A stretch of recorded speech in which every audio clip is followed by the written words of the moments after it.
yesterday, so I'll make sure to post yesterday's and I'll post today's.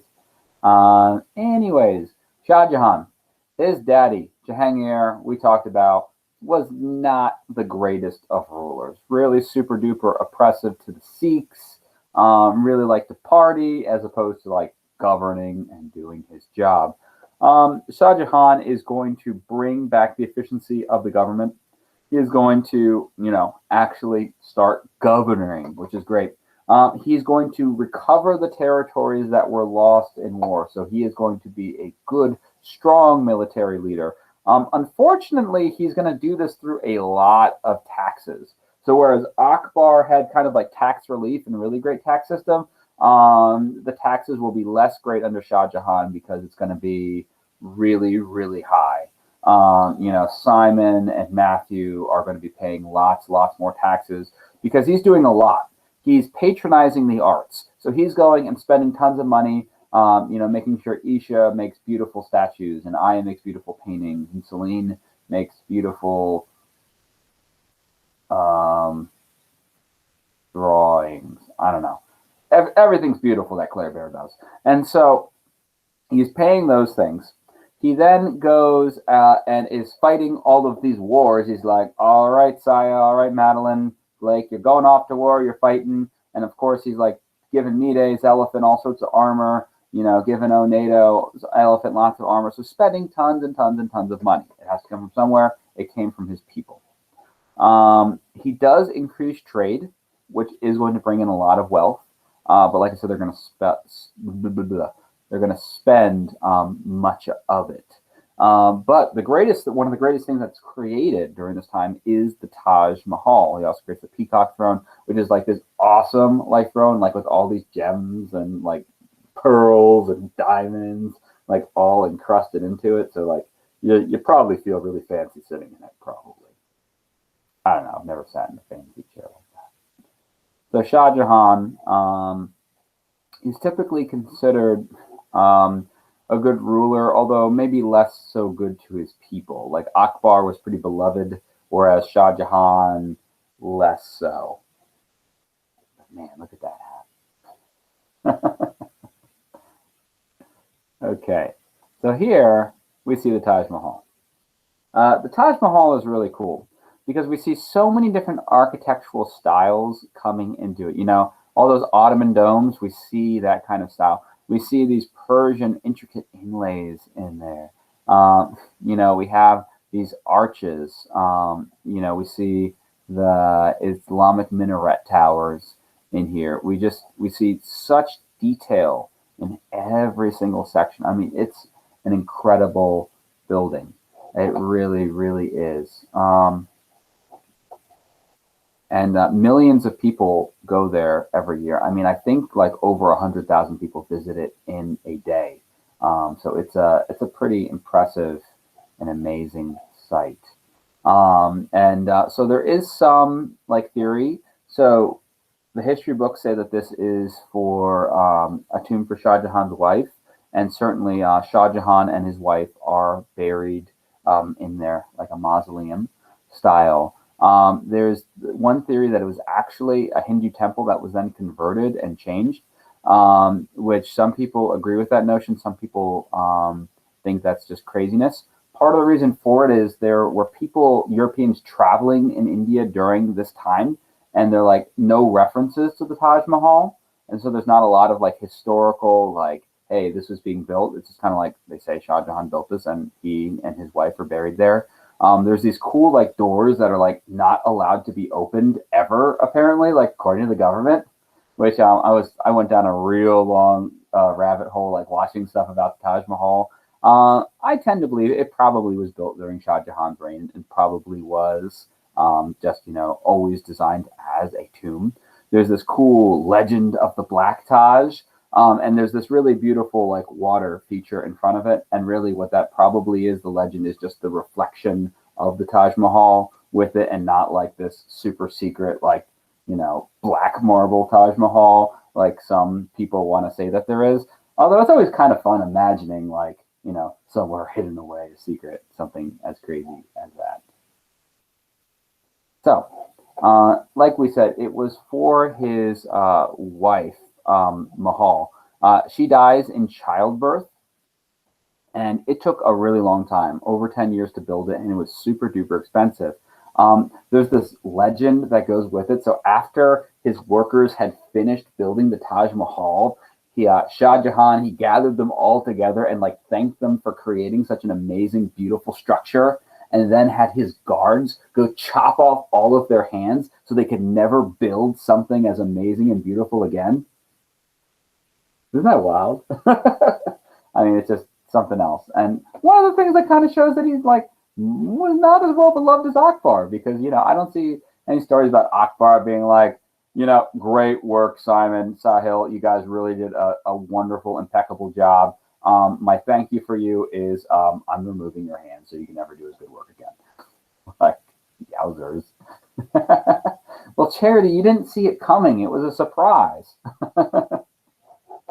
All right, now, so 1657, Shah Jahan gets super, super sick. Everybody's like, oh man, Shah Jahan is going to die. And his sons were so excited. I know, right? Crazy, not expected turn that you were thinking. And so, because they want to argue because they wanted to be the next emperor. And so the sons go, they battle each other. Aurangzeb winds up murdering one of his brothers. I think the other one winds up getting exiled or just surrenders. I think he only kills one of his brothers. But then Shah Jahan doesn't die. And Aurangzeb is like, Daddy, you were supposed to die. Come on, man. And Shah Jahan is probably like, well, I'm here. So Aurangzeb goes, has a coup d'etat. He overthrows his father. He throws them in the dungeon. And of course, so at this dungeon, like he can see the Taj Mahal. He could see like probably the most glorious like contribution that he did to world society. And he stays in prison until he dies. So Aurangzeb, not a very good son. Definitely not how to be a good kid, imprisoning your dad. Now he was nice in the end and let his father be buried next to his favorite wife in the Taj Mahal. Let's see, how are we doing on time? Oh, we're doing fantastic on time. That's awesome, Sahil. That is really cool. Yeah, Roger was telling me how he got to visit the Taj Mahal. That's one of the places that I really super duper want to go to one day, and hopefully I will get to. I want to see all these places I get to talk about. Um, by the way, like, these are all like fun details here for those of you who like write frantically and try to get every single little thing. You basically need to know Aurangzeb was a very, very bad son and, locked his daddy up in jail when he took power. Like, I just can't imagine being like, oh, dad, you didn't die. What a bummer. Like, how jerky is that, right? All right, so let's look at a little bit of art that we have. So Mughal art is going to be a combination of Indian and Persian styles. You see a lot of natural kind of things. One of the things about the Mughals, and I'm not sure what happened to the rest of my bullets. It's kind of weird because I definitely had some more. Maybe I took them out so people wouldn't write as much. You'll see that Mughal art is not going to have the same kind of restrictions that Islamic art did. We talked about Islamic art, how it typically did not depict people. It would be like geometric shapes and calligraphy. Whereas we see Mughal art has no problem having people. It's often very vibrant, brightly colored, very detailed, which if you look at the architecture, I mean, if we like zoomed in at Taj Mahal, like Sahil, would you say that there are a lot of details there? Did the picture do it justice with the detail, or is it even more amazing? Yeah, cool. I'm reading It's your lips. I'm better pretty. than What what you said? is on these pictures.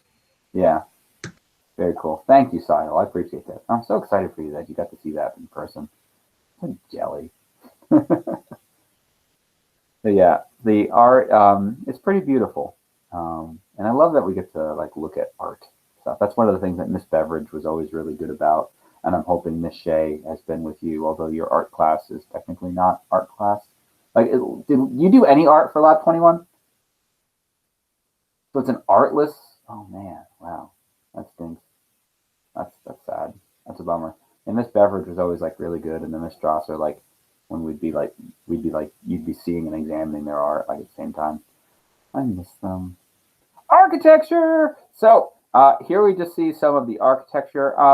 With this one, really, you don't need to write a lot. One of the things I would write probably is just the idea with symmetry is going to be extremely important with Mughal architecture. You're going to see everything is symmetrical, which I'm a really big fan of symmetry. So I'm very pro their kind of architectural style. I love all of the arches. I love the intricate details, and we can just see how everything in here, the domes, just very cool. Like so much intricate in here.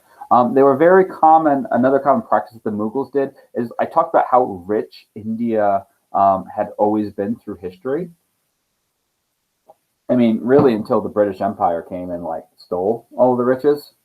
Darn British Empire. But like a common thing would just be like, oh, your ceiling has like gemstones and diamonds like embedded in the ceiling, so that you look up and like the light like twinkles up like kind of like the sky. Like it's just so cool.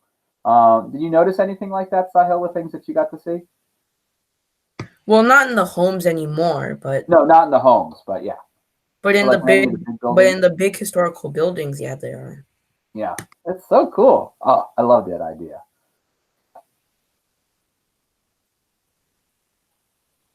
And then food, which you really don't have to write anything about food, but I just love talking about food. Mughal cuisine is typically spicy.